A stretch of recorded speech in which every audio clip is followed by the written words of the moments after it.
ಹುಲಸೂರು ತಾಲೂಕಿನ ಬೇಲೂರು ಗ್ರಾಮದ ಸರ್ಕಾರಿ ಪ್ರೌಢಶಾಲೆಯ ವಿದ್ಯಾರ್ಥಿಗಳು ವಿಜ್ಞಾನ ಶಿಕ್ಷಕಿಯ ವಿರುದ್ಧ ಆಕ್ರೋಶ ವ್ಯಕ್ತಪಡಿಸಿ ರಸ್ತೆ ತಡೆದು ದಿಢೀರ್ ಪ್ರತಿಭಟನೆ ನಡೆಸಿದರು. ವಿಜ್ಞಾನ ಶಿಕ್ಷಕಿ ಪಾಠವನ್ನ ಸರಿಯಾಗಿ ಬೋಧಿಸುತ್ತಿಲ್ಲ, ಪಾಠ ಕೇಳಿದರೆ ಗೂಗಲ್ ಯೂಟ್ಯೂಬ್ ನೋಡಿ ಕಲ್ತ್ಕೊಳ್ಳಿ ಎಂದು ಉಡಾಫೆ ಉತ್ತರ ನೀಡುತ್ತಿದ್ದಾರೆ ಅಂತ ವಿದ್ಯಾರ್ಥಿಗಳು ಆರೋಪಿಸಿದ್ದಾರೆ. ಈ ಹಿನ್ನೆಲೆ ವಿಜ್ಞಾನ ಶಿಕ್ಷಕಿಯ ವರ್ಗಾವಣೆ ಅಥವಾ ಅಮಾನತು ಮಾಡುವಂತೆ ಆಗ್ರಹಿಸಿ ವಿದ್ಯಾರ್ಥಿಗಳು ಮತ್ತೆ ಪ್ರತಿಭಟನೆಗೆ ಇಳಿದಿದ್ದಾರೆ.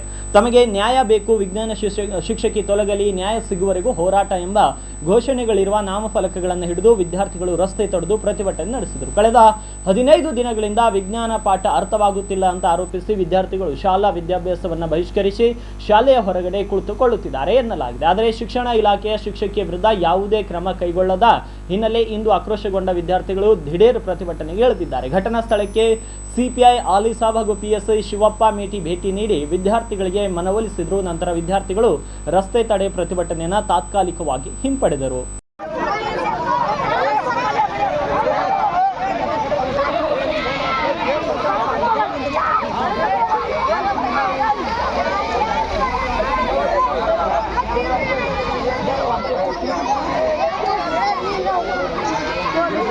Thank you.